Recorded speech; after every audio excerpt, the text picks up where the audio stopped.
The witch had a cat and a very tall hat, and the long brown hair which she wore in a plait. Ziggity, zaggity, zuggity, zoo! How the cat purred, and how the witch grinned, as they sat on their broomstick and flew through the wind. But how the witch wailed, and how the cat spat, when the wind blew so wildly it blew off her hat. "Down!" cried the witch, and they flew to the ground. They searched for the hat, but no hat could be found. Then out of the bushes, on thundering paws, there bounded a dog with a hat in his jaws. He dropped it politely, then eagerly said, as the witch pulled the hat firmly down on her head, "I'm a dog, as keen as can be. Is there room on the broom for a dog like me?" "Yes!" cried the witch, and the dog climbed on. The witch tapped her broomstick and whoosh! They were gone. Over the forests and fields they flew. The dog wagged his tail and the stormy winds blew. The witch laughed out loud and held on to her hat, but away blew the bow from her long brown plait. "Down!" cried the witch, and they flew to the ground. They searched for the bow, but no bow could be found.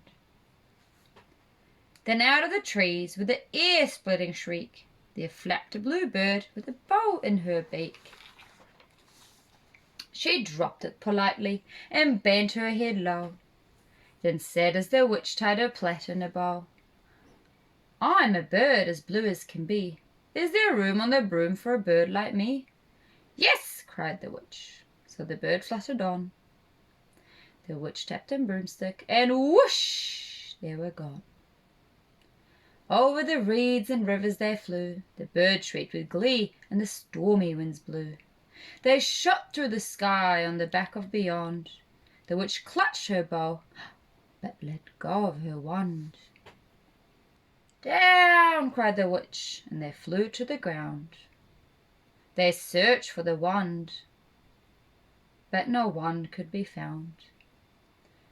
Then all of a sudden, from out of the pond, leapt a dripping wet frog with a dripping wet wand. He dropped it politely, then said with a croak, as the witch tied the wand on the fold of her cloak, "I'm a frog as clean as can be. Is there room on the broom for a frog like me?" "Yes!" cried the witch, and the frog bounded on. The witch tapped the broomstick, and whoosh! They were gone. Over the moors and the mountains they flew. The frog jumped for joy, and the broom snapped in two.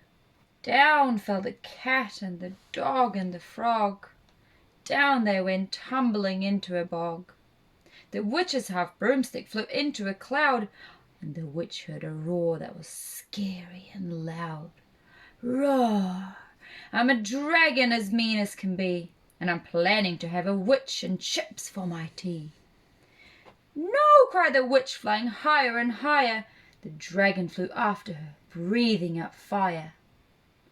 "Help!" cried the witch, flying down to the ground. "Help! Help!"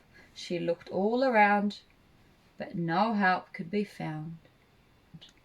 The dragon flew nearer and nearer, licking his lips. He said, "Maybe this once I'll have witch without chips." But as he planned to begin his feast, from out of the ditch rose a horrible beast. It was tall, dark and sticky, and feathered and furred. It had 4 frightful heads. It had wings like a bird. And its terrible voice, when it started to speak, was a yowl and a growl, and a croak and a shriek. It dripped and it squelched as it strode from the ditch, and it said to the dragon, "Buzz off, that's my witch." The dragon drew back, and he started to shake. "I'm sorry," he sputtered. "I made a mistake. It's nice to have met you, but now I must fly." And he spread his wings out and was off through the sky. Then down flew the bird, and down jumped the frog. Down climbed the cat, and "Whew!" said the dog. "Thank you, oh thank you," the grateful witch cried. Without you I'd be in that dragon's inside." Then she filled up her cauldron and said with a grin, "Find something, everyone, throw something in." So the frog found a lily, the cat found a cone, the bird found a twig, and the dog found a bone. They threw them all in, and the witch stirred them well, and while she stirred she muttered a spell. Yiggity, ziggity, zaggity, zoom! Then out rose a truly magnificent broom, with seats for the witch and the cat and the dog, a nest for the bird and a shower for the frog.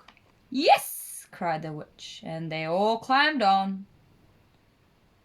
The witch tapped her broomstick, and whoosh! They were gone.